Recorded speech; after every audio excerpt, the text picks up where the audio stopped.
ने जो कहा कि दाम बढ़ते जा रहे हैं, देखिए हमारी जो ऑयल कंपनीज हैं इन्होंने गैस के दाम नीचे रखने के लिए, कंट्रोल रखने के लिए हमसे पूछ के नहीं किया।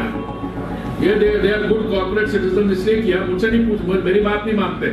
देश की जनता एक तरफ महंगाई से परेशान है तो वहीं दूसरी तरफ देश में 2024 में लोकसभा चुनाव की तैयारी भी हो रही है। साथ में पेट्रोल डीजल के दाम को बढ़ाकर ऐसा लगता है कि सरकार सो गई हो। लेकिन इस बीच देश के पेट्रोलियम मंत्री हरदीप सिंह पुरी ने जनता को आश्वासन दिया है कि जल्द ही पेट्रोल के दामों में कमी आएगी। इस बीच कच्चे तेल के दामों में भी उतार चढ़ाव जारी है। पिछले 24 घंटे में 1.5% से ज्यादा कच्चे तेल की कीमतों में बढ़ोतरी देखी गई। ऐसे में सबसे पहले आपको पेट्रोलियम मंत्री ने क्या कुछ कहा वो सुनवाएंगे। उसके बाद आपको ये भी बताएंगे, कुछ सवाल बनते हैं जैसे क्या पेट्रोल डीजल के दाम बढ़ाने के बाद जब फायदा में पेट्रोल कंपनियां आ जाती है तो उसके बाद सरकार सो जाती है, या पेट्रोल कंपनी ये भूल जाती है कि उसके दामों को घटाना भी चाहिए। और सवाल 2 कि क्या पेट्रोलियम मंत्री के बयान का असर पेट्रोल कंपनियों पर, पेट्रोल डीजल की कंपनियों पर दिखेगा भी या नहीं, क्योंकि पेट्रोलियम मंत्री अपने बयान में ये कहते हुए भी नजर आए कि हमारी बात तेल कंपनियां सुनते ही नहीं है। और सवाल 3 कि कहीं ऐसा तो नहीं है कि 2024 में लोकसभा चुनाव है और चुनाव से पहले सरकार पेट्रोल डीजल के दामों में कटौती करे और बाद में फिर इसे बढ़ा दिया जाए। आम लोग सरकार से उम्मीद कब तक करें कि पेट्रोल डीजल के दामों में कमी आ सकती है। लेकिन उससे पहले आप पेट्रोलियम मंत्री हरदीप सिंह पुरी का वो बयान सुनिए जिसमें उन्होंने कहा है कि अगर आपको फायदे हो गए हों, कंपनियों को, तेल कंपनियों को फायदे हो गए हों, तो वो अब पेट्रोल डीजल के दाम को घटा दें। दिसंबर 21 से लेकर दिसंबर 22 तक इंडिया में डीजल प्राइस सिर्फ 3% बढ़ा और नॉर्थ अमेरिका की मैं बात करूं, यूनाइटेड स्टेट्स में 34%, कनाडा में 36% और बाकी जगह के आंकड़े मैं आपके साथ शेयर कर सकता हूं। हम लोग प्राइस को क्यों कंट्रोल कर पाए in spite of international increases? क्योंकि केंद्रीय सरकार ने नवंबर 2021 में और मई 2022 में हम लोग जो एक्साइज ड्यूटी चार्ज करते हैं, माननीय प्रधानमंत्री जी ने उसको ऑन 2 ओकेजन्स नीचे लाया। टोटल हमारा petrol and diesel price came down 13 rupees and 16, 13 रुपए और 16 रुपए टैक्स एक्साइज करने से कम हो गया। हमारी जो भारतीय जनता पार्टी की सरकारें हैं उत्तर प्रदेश में, बाकी जगह, उन्होंने भी अपना वैट जो है परसेंटेज लगता है उन्होंने भी कम किया। कुछ सरकारें थी उन्होंने नहीं किया। और वहां पे इस समय भी देश में 2 स्टेट्स में अलग में 10% का फर्क हो, 10 रुपए का फर्क हो सकता है 1 लीटर। सो पहली बात के आपने जो कहा कि दाम बढ़ते जा रहे हैं, देखिए हमारी जो ऑयल कंपनीज हैं इन्होंने गैस के दाम नीचे रखने के लिए, कंट्रोल रखने के लिए हमसे पूछ के नहीं किया। ये they are good corporate citizen, इसलिए किया, मुझसे नहीं पूछ, मेरी बात नहीं मानते। पर इनका एक उसका समय नुकसान कितना हुआ? 28,000 करोड़ का हुआ। बाद में हमने वित्त मंत्रालय से रिक्वेस्ट करके इनको 22,000 करोड़ रिइंबर्स हुआ। अभी भी जो अंडर रिकवरीज थी इनकी पेट्रोल और डीजल की, उसका H1 का लॉस कितना, कोई 28,000 करोड़ दोबारा था। तो ये कहना कि यहाँ दाम बढ़ते जा रहे हैं फैक्चुअली करेक्ट नहीं है। दाम यहाँ पे स्टेबल है।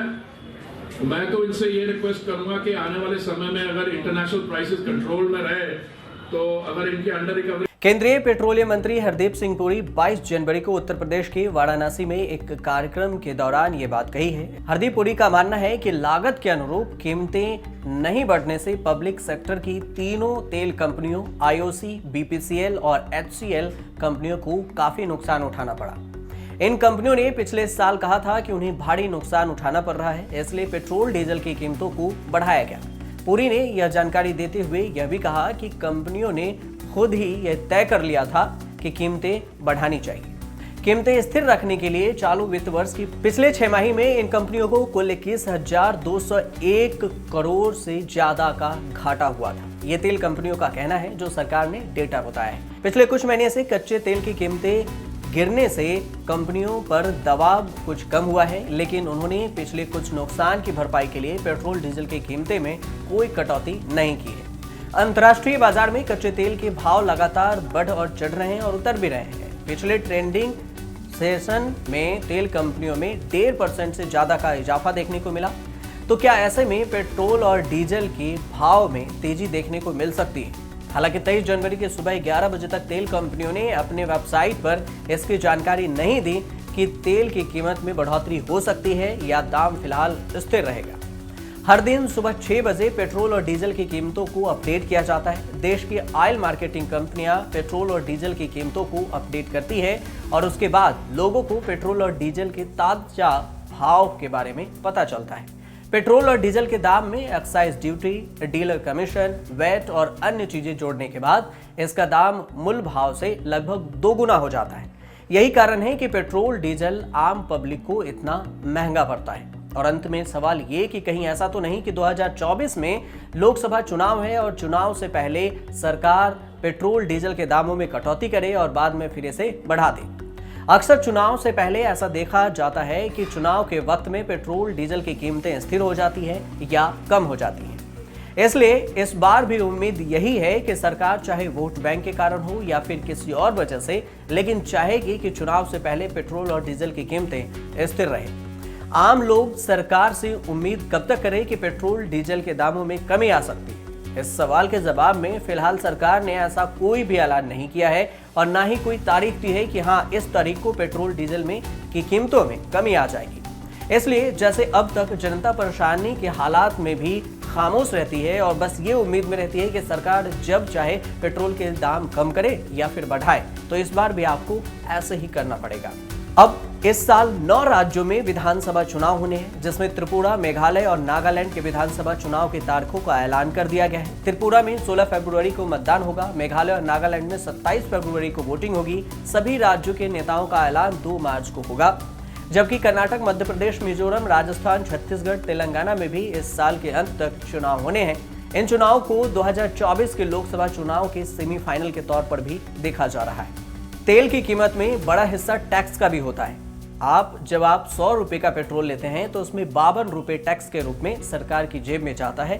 इसमें आम लोगों की जेब खाली हुई, वहीं सरकार का खजाना तेजी से भरता गया। ऐसे में अगर सरकार चाहे तो टैक्स में कटौती करके आम आदमी को राहत दे सकती है। टैक्स वसूलने में महाराष्ट्र सबसे आगे है, लेकिन सरकार ऐसा नहीं करती है।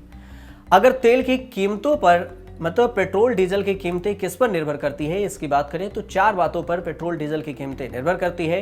रुपए के मुकाबले अमेरिकी डॉलर की कीमतें पहली, और दूसरी बात कि केंद्र और राज्य सरकारों द्वारा वसूले जाने वाला टैक्स, और तीसरी कि देश में फ्यूल की मांग। भारत कंपनियां जरूरत का 85% तेल बाहर से एक्सपोर्ट करती है, खरीदती है। इसकी कीमत हमें डॉलर में चुकानी होती है।